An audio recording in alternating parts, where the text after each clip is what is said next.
Welcome back to the Gateway Pundits Week in Review. Our top story today, send in the marshals. Arizona officials were caught changing the ballot totals as counting for U.S. Senate seats continue. We're covering this story and so much more here on the Gateway Pundits Week in Review.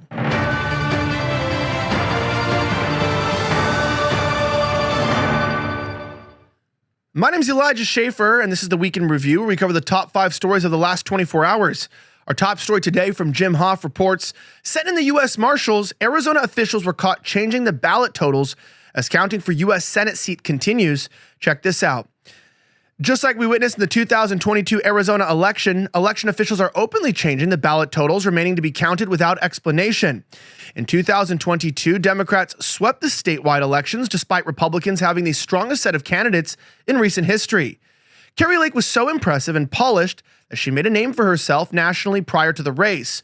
But on election day, Maricopa County officials sent the wrong-sized paper to the precincts, essentially shutting down the voting across the metro areas, but especially in deep red districts.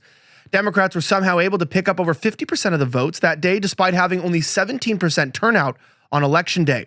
Then, following election day, 25,000 mysterious and still unexplained ballots were inserted into Maricopa County's totals. This was never investigated or explained. Now, Kari filed a historic lawsuit on Friday to nullify the stolen 2022 midterm election for governor. The Gateway Pundit reported that Kari filed her lawsuit against Katie Hobbs and the corrupt Maricopa County elections officials to nullify elections for governor and approve a full audit of the signatures and machine failures. Now, it was revealed by a Runbeck whistleblower in Lake's filing that hundreds of thousands of ballots did not have any chain of custody documentation. Now, this is similar to the 2020 election finding that hundreds of thousands of 2020 election ballots also lacked the necessary chain of custody documentation. The filing also states that 25,000 ballots were added to Maricopa County's totals after election day. It's literally insane, right? 25,000 ballots were added to Maricopa County's totals after election day. Do you think that might explain this? Following election day, Democrat candidates won more than 50% of the votes despite only recording 17% turnout on election day. Goes on to say Maricopa County added 25,000 ballots to their totals after election day, and they're still counting today. Now, we are days past an election, and the Maricopa County that had fraudulent activity in 2020, either in a national probe for a stolen election in 2022 for governor, is now in recounting ballots and finding new ballots for the Senate race after the fact. Look, this is one of the most corrupt counties. Can we just say that whoever's running this county is genuinely just selling seats at the very least? Someone said that they're actually controlled by the cartel. Now, this could explain why Democratic candidates won over 50% on election day despite the 17% turnout. This finding is similar to Maricopa County's 2020 election from Variety Vote that used public records requests to discover more than 20,000 2020 election ballots were illegally counted. So every single election, this county has like 20 to 25 to 50,000 votes coming after election day that all go to Democrats. And we're not supposed to think that's suspicious? Now, the Gateway Pundit reported on these illegally counted ballots during the 2020 election investigations, which we now know is absolutely horrendous. Election officials in Arizona are once again changing the ballot totals as the U.S. Senate seat has yet to be called. President Trump won the state 52.7% to 46.4% over Kamala Harris. But the officials in Arizona want you to believe that a majority of Arizona voters voted for Trump, and then a majority voted for open borders communist Ruben Gallego, the son of a cartel attorney. Now, the Kari campaign fired off a letter on Friday to Pima County officials after they were caught changing the ballot totals this week. The letter reads, "On behalf of Kari for Senate, my client requests the county provide complete transparency as to the ballots tabulated and the ballots awaiting tabulation. Further, my client demands a complete recounting or counting as to discrepancies that have been identified in the publicly reported data," which you can see there. Now, specifically, the estimate of uncounted ballots went up by 14,666 today between the reports listed at 1:23 p.m. Mountain Standard Time, Exhibit B, and 3:23 Mountain Standard Time, Exhibit D. Okay, so the state goes to Trump. So everybody in the state votes for Trump by like massive margins. But their governorship and then the senator, they vote to be Democrats, but then they only win because right after the election, they find ballots that make them win the state. I feel like they just think we're stupid. Now, of course, Gateway Pundit, we've been uncovering this data for each election, which is why we've been continually sued, not only just by the federal government and their cronies. They've come after us because we publish this data. And I think Trump has referenced our data, countless times in his lawsuits about rigging the elections, because we show people like this, they're just adding ballots. Like as we speak, they're just adding Democrat ballots to make sure that they win the election. They add ballots until they win completely. Like, how is that even legal? It's funny that in every election to where there is a vote in person with ID and elections stop counting on election day, pretty much Republicans win every single time. It's absolutely maddening. Now, I got to talk to you about something different here, and I think it's really important that we discuss the fact that a lot of us are losing energy during this time. And the other day, I was kind of wondering what happened to legendary Chuck Norris. I recently saw a video that he made, and I was shocked, right? He's in his 80s and still kicking butt. He works out and he stays active, but what's even more shocking is he's stronger, can work out longer, and even has plenty of energy left over for his grandkids. He did this by making just one change. He says that he still feels like he's in his 50s. His wife even started doing this one thing too, and she said she's never felt better. She said she feels 10 years stronger and her body looks leaner and she has energy all day. Now, Chuck made a special video that explains everything. Make sure that you watch it by going to chuckdefense.com/pundit or by clicking the link below this video. It'll change the way that you think about your health. Once again, that's chuckdefense.com/pundit. Click the link in the description below to watch the video now. Now, getting back to the case here, check this out. Breaking. Maricopa County recorder Stephen Riker has deposition transcript shows desire to make life hell for Kari Lake, calls himself anti-MAGA in text messages. Now he's counting the votes in Lake's Senate race. Check this out. The Gateway Pundit has obtained damning excerpts from Maricopa County recorder Stephen Riker on June 21st, a deposition transcript in his defamation lawsuit against Kari Lake and her husband, showing that Riker contemplated running for Senate to make life hell for Kari Lake, and admitted that he is anti-MAGA shortly after the rigged 2022 election, where 60% of voting machines failed on election day in Maricopa County. Am I the only one that just every election week to cover this? We're always finding out that there's a problem in Maricopa County. It's starting to get boring because we find out every single time it's the exact same county. How can they allow this to happen? Now, of course, he made it clear that the public that he is anti-MAGA after he founded the pro-democracy Republicans' Dark Money PAC to eliminate candidates with a MAGA agenda, admitting to voting for Democrats in 2022 and planned to vote for Biden in 2024.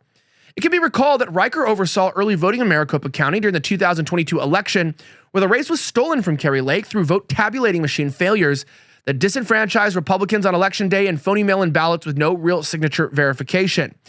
Then apparently, in an attempt to make life hell for Kari Lake, Riker sued her for defamation after she spoke out against him for his involvement in her election for governor, where he also operated a PAC against candidates like Kari Lake. Riker is also involved in counting the votes for Kari Lake's Senate race. As the Gateway Pundit reported, Lake is coming back in the race as the county slow walks the mail-in ballot counting process after estimating it would take 10 to 13 days to count all the ballots. Now, how can anybody expect this guy to run a fair election when his stated goal is to make the top candidate's life hell?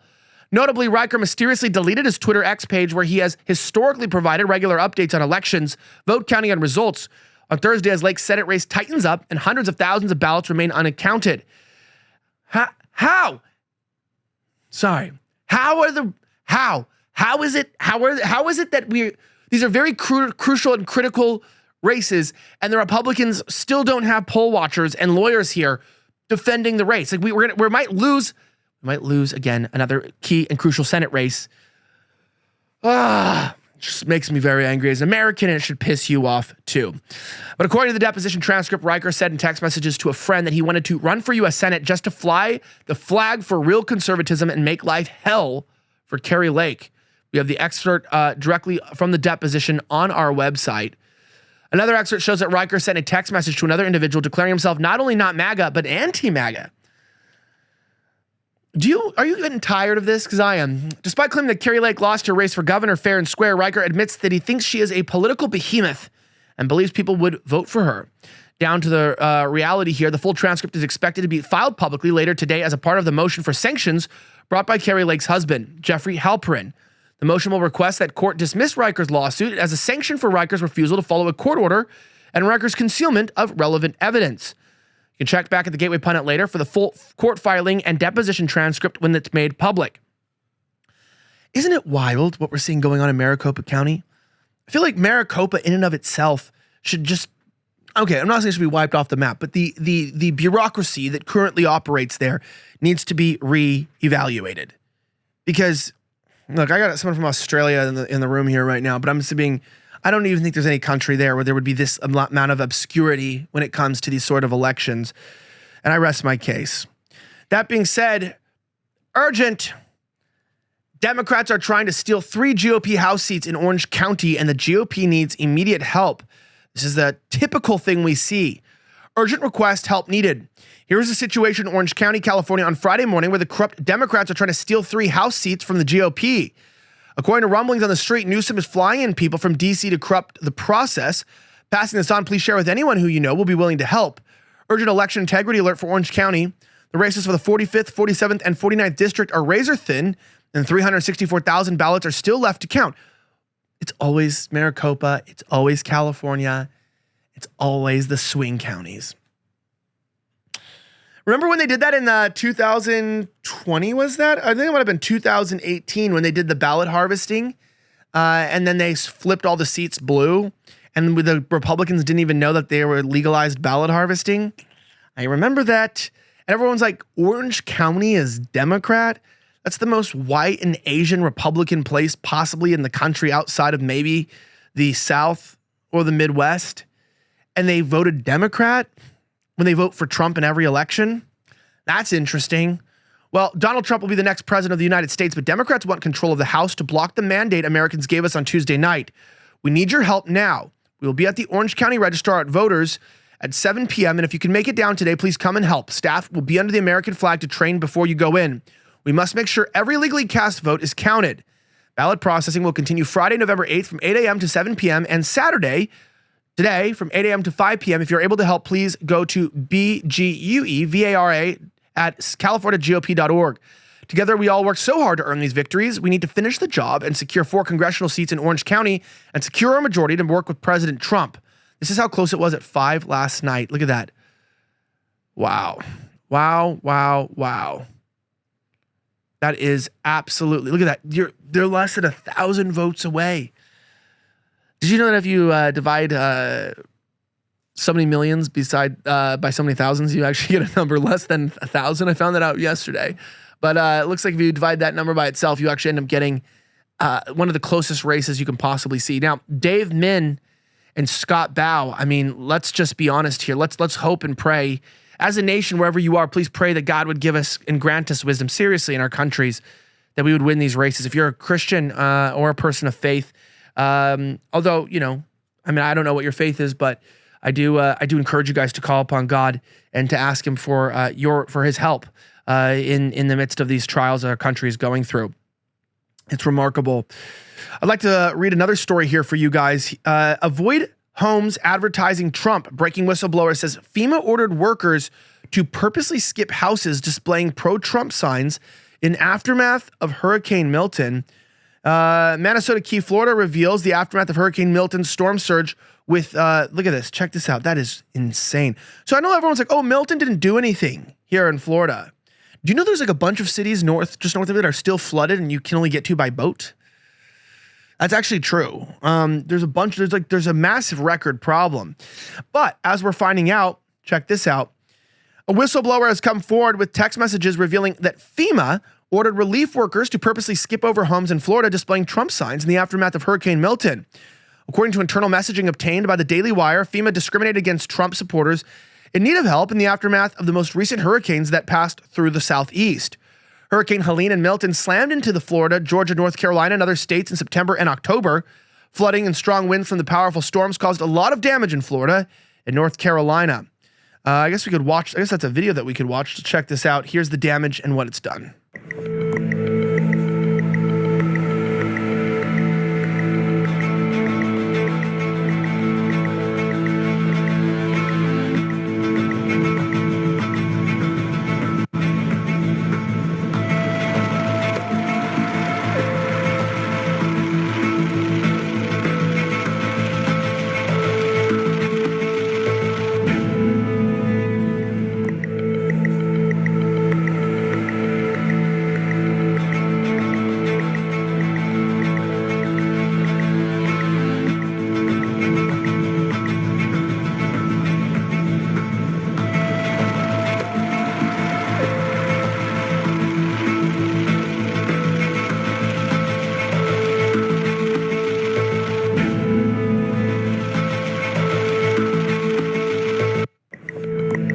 Yeah, that's really terrifying to see that, but you're not surviving that, right? That's why there's a lot of death. You're not surviving that. That is absolutely horrifying.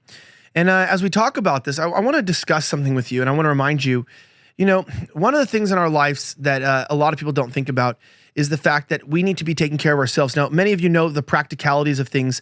If you are suffering from daily aches and pains, listen closely to this. Top medical experts have unveiled a natural pain reliever that is changing the way Americans fight pain. 100% drug-free Canalidine. Canalidine is only solution in the world that optimizes your body's natural painkillers called endorphins, providing full body relief without dangerous pills or known side effects. Over 1 million Americans and hundreds of professional athletes, including UFC fighters, have already embraced Canalidine's pain relief power. Now, best of all, Canalidine is legal worldwide, so that's awesome. It's certified drug-free and does not cause side effects, grogginess, or addiction after 14 years of clinical research. It has been proven safe and effective, backed by thousands of successful use cases from other Americans just like you. But best of all, today, you can try Canalidine for less than $1 per day. This is your opportunity to finally live pain-free. Click the link below to try the only Canalidine product in the world risk-free for full 90 days. This private link and special discount expire at midnight tonight. Go to trycano.com/gateway. That's trycono.com/GATEWAY. That's trycano.com/gateway. Experience daily pain relief with Canalidine. You have nothing to lose but your pain. Now, as we talk about further what's going on, that's actually disgusting, the fact that he skipped over people that had Trump signs in their lawns. But we do know, as a matter of fact, that the FEMA organization had a handbook that said to give priority to homosexuals. They said, give the gays aid. I'm not joking. You don't usually want to give gays AIDS, but when it's federal aid, they literally said if you are gay or black that you should receive aid first. It was in their handbook. It was DEI. That's why we voted against Kamala. That's why we don't want her in office. Check out this last story. Breaking exclusive. House Judiciary Committee may publicly out Jack Smith's entire team of Democratic prosecutors. Everything is on the table. Check this out. The House Judiciary Committee on Friday put Jack Smith on notice after President Trump won the 2024 election in a historic landslide. The Gateway Pundit asked House Judiciary Committee Chairman Jim Jordan's office if Jack Smith's team of Democrat activist lawyers will be publicly named. Recall that special counsel Jack Smith's team of taxpayer-funded prosecutors were operating in secret. Smith's team of lawyers was double the size of Mueller's and Wiseman's team. Now, Mueller had a team of a dozen angry Democrats and Hillary Clinton donors harassing Trump for 2 years. Jack Smith, who was tied closely to the Obamas, had more than 20 lawyers trying to jail President Trump during 2024 presidential election. Conservative watchdog group Judicial Watch filed a Freedom of Information Act lawsuit against the DOJ for records disclosing the names of Jack Smith's team of lawyers and staffers. The Biden DOJ asked a federal court to keep secret the names of Jack Smith prosecutors. After months of delay, the Biden Justice Department finally acknowledged on April 12, 2023, that it had possessed 2 staff rosters responsive to Judicial Watch's request, but citing a suspended or supposed dearth of request of public interest. They were withholding the rosters under privacy and law enforcement exemptions. Now, only a few of Jack Smith's prosecutors were known to the public. Last December, Jack Smith quietly added Michael Dreeben, one of Mueller's angry Democrat lawyers who targeted Trump. The rest of Smith's team, which cost taxpayers more than $50 million, operated in secret until now. When asked if Jack Smith's lawyers will be outed, a House Judiciary spokesperson told the Gateway Pundit, everything is on the table. What comes next, we can only hope and pray for. Anyway, if you like videos like this, don't forget to like and drop a comment. I enjoy your feedback, and I like to hear what you have to think. It's always interesting to get feedback from you guys. You guys are incredible people. You're fighting with us against censorship, and we're praying that things continue to get better in this country. I'm Elijah Schaffer. Have a great rest of the week, and may God bless the United States of America. I'm signing out.